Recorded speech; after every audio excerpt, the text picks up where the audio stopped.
here working on our 90s TBI motor. This is the 700 R4. I don't know if you can see here how the cross member covers the transmission bolts, so you can't get the transmission pan out. What we're going to do is cut it along here. I'll probably reinforce it too. So that's what this video is going to be.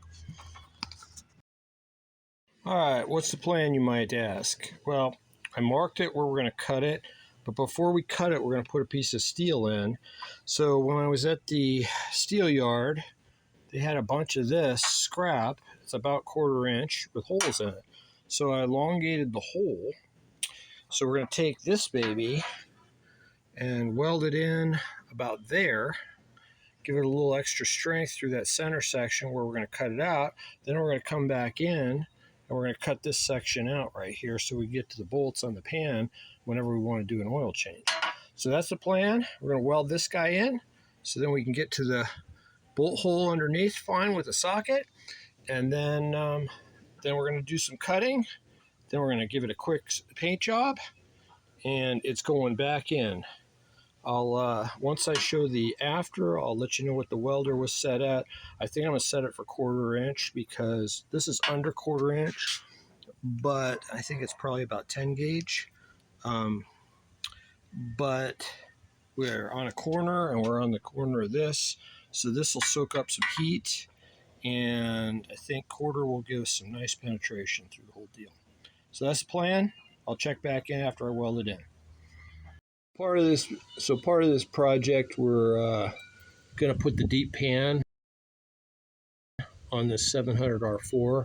So we punched a hole in it. If you're going to punch a hole in it, the punch takes forever. My advice is the good old-fashioned air chisel with a nice pointy deal on there. Went through it much faster.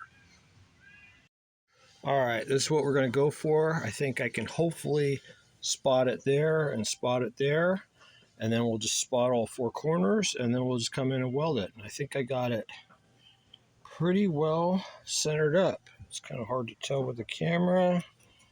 Thinking maybe about there. I think we're pretty good. It's always tricky with the camera. I think your eye's better, but I think we're pretty good about there. So that's what we're going for. All right, we spot welded it in. Looks like the heat is pretty good. We're not burning through or anything. So we're on a high 3. I mean, high 1/4 inch, which is a 3 on a Millermatic 200 on high. So we're gonna lay some welds down now. All right, so we ended up laying down 4 passes. Had a little problem. I turned up the feed over here. This was my first pass. Had a little problem here, so I turned up the feed a little bit. Then I laid that guy down. Then that guy, we're going to come back in, wire wheel it, and then we're just going to decide are we going to sand them down kind of flat or what. As you can see, a ton of penetration down there, so feeling pretty good about it. We'll just clean it up, get it, and then we'll start cutting that end off like we wanted to also. So there we go. All right, that's what we look like after dressing it up with the wire wheel. Go over it with the sanding disc fast and clean it up a little bit more. But plenty of penetration. It'll be plenty strong. All right, so we dressed it up. Should have just left the welds. That's what I normally do, but decided to sand them down. Didn't do that great a job sanding them. I ended up taking a transfer punch, put it in the corner, 1/2 inch transfer punch. Then I did two angular cutter 1/2 inch holes there. So then we're going to come in with the wheel of death and cut it along on the inside of the line, all along here and there, and then we'll just probably round that off there and there, dress it up, paint it, call it good. All right, I got that all cut out there, but I'm not crazy about how this looks, so I'm going to run a new weld down it, and hopefully that'll kind of clean it up a little bit. All right, that's what we ended up with. I'm leaving it there. Started out on the hotter setting, burned a hole through there, so I had to patch that. You can see, fixed it all up. Looks like it never happened. So we're going to paint it. And I think it's going to be pretty good. It's going to give us that nice clearance for the oil pan for the 700R4.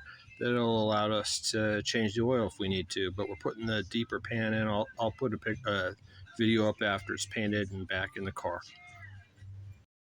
All right, there's our finished product. You can kind of see how you can now get to the bolts. It's got some indents here and that. There we go, focused again. You can see how we can get to the bolts now. Paint ran a little bit, but overall, I like it because it's going to make this cross member a little bit stronger, because if it wants to move around, now it's attached in the middle. So if it wanted to sag or anything, those two pieces are kind of attached. And you can see how you can get to all the bolts right there. So pretty happy with it.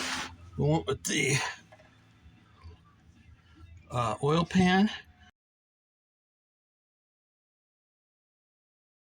Remember, if you're changing your oil pan over to these deeper sump ones, take the magnet out of the stock one. We also put the 700R4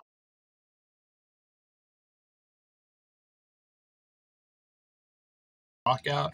I'll put links in the description to the oil pan. I think we got it off of Amazon.